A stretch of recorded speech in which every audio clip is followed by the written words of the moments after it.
mau menyampaikan keterangan tentang apa? Tentang keluarga saya, majelis. Silakan, bagaimana? Perkenalkan, saya Eva Meliani Bru Pasaribu, anak dari almarhum Riko Sempurna Pasaribu, yang merupakan korban pembunuhan berencana dalam pembakaran terhadap seluruh keluarga saya di Kabupaten Karo, Sumatera Utara.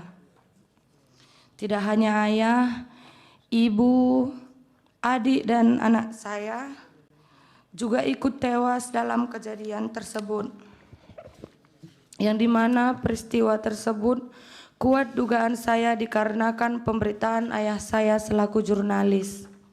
Dan sekarang majelis, saya tinggal sebatang kara. Itu ayahnya jurnalis apa dulu?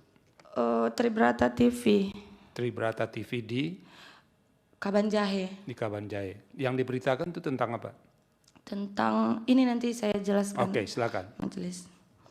Saya meyakini berdasarkan bukti-bukti dan pemeriksaan yang dilakukan oleh pihak kepolisian bahwa peristiwa ini terjadi karena ayah saya memberitakan bisnis judi yang diduga dibackingi oleh oknum TNI.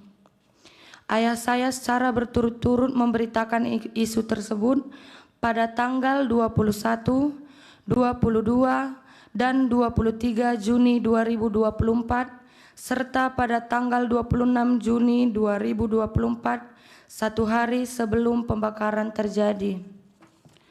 Dalam pemeriksaan dan bukti-bukti yang telah ditemukan, terungkap bahwa 1.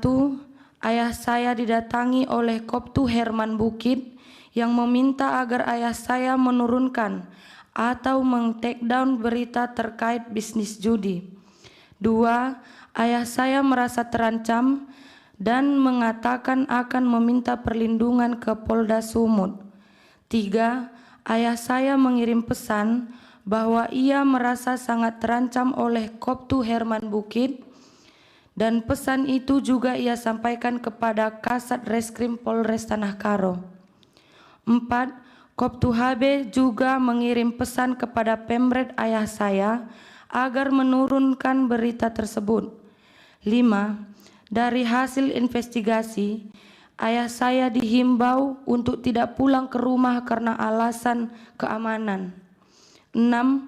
Bebas Ginting, seorang pengawas lokasi judi yang diberitakan, justru tidak memiliki masalah apapun dengan ayah saya, melainkan hubungan mereka sangatlah akrab.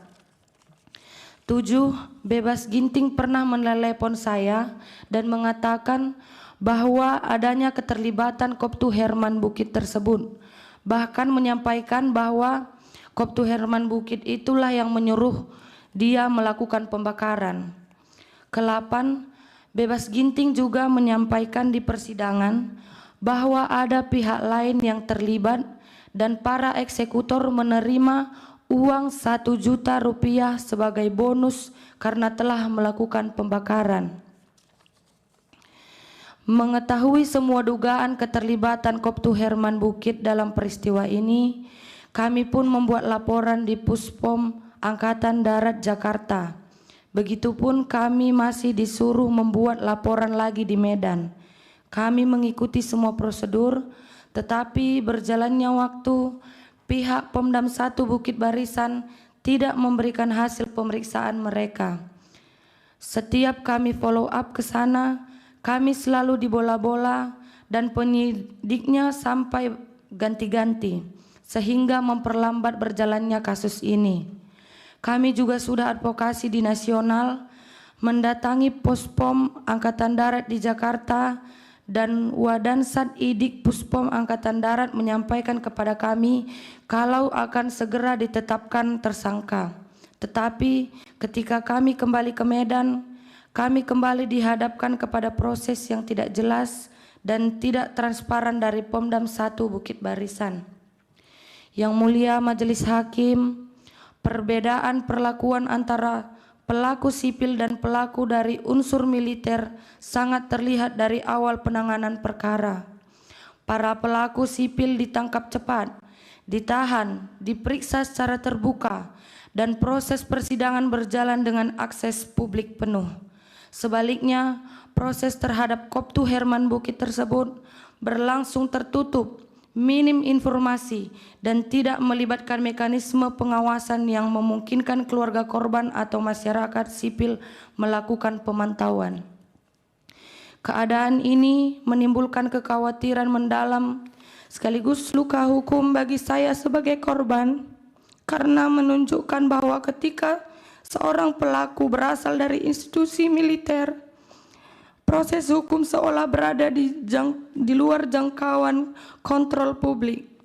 Berbeda dengan jika pelakunya seorang warga sipil. Dalam konteks ini, pemberitaan media secara konsisten menggarisbawahi bahwa ketertutupan peradilan militer dan kewenangan internal institusi TNI berpotensi membuat proses hukum terhadap anggotanya tidak akuntabel dan rawan melahirkan impunitas. Fakta bahwa Koptu Herman Bukit, meskipun telah disebut dalam banyak keterangan, bukti elektronik, serta kesaksian para pihak, masih tetap bertugas dan tidak diproses secara transparan. Bagi saya, merupakan bukti nyata terjadi ketimpangan perlakuan hukum. Ketimpangan ini tidak hanya merugikan keluarga korban, tetapi juga merusak kepercayaan publik terhadap sistem peradilan dan upaya negara dalam melindungi kebebasan pers. Yang Mulia Majelis Hakim, izinkan saya menutup keterangan ini dengan satu hal yang terus teringat dalam benak saya. Bagaimana ayah saya, seorang wartawan, berani mengungkap bisnis judi yang dibekingi oleh oknum TNI, maka di persidangan ini saya pun berusaha berani meski rasa takut selalu menghantui. Betapa mendatangkan trauma bagi saya bahwa dengan bukti keterlibatan sebesar apapun, Koptu Herman Bukit masih bebas dan menjalankan tugasnya, digaji oleh negara, sementara para eksekutor lainnya sudah dijatuhi hukuman pidana seumur hidup. Saya memohon kepada Yang Mulia agar keadilan tidak padam seperti api yang telah merenggut nyawa keluarga saya. Saya memohon agar tidak ada lagi wartawan seperti ayah saya yang dibungkam, sementara aktor intelektual masih bebas karena berseragam.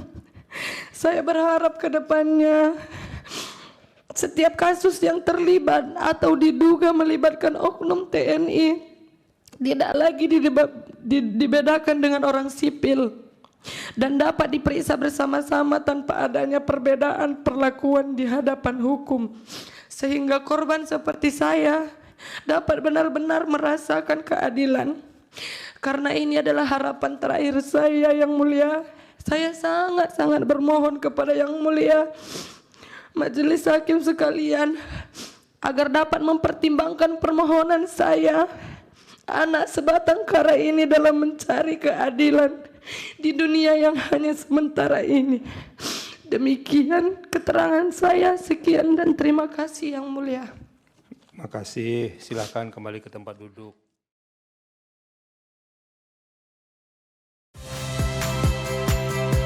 Saya Friska Clarissa. Saksikan program-program Kompas TV melalui siaran digital, pay TV, dan media streaming lainnya. Kompas TV, independen, terpercaya.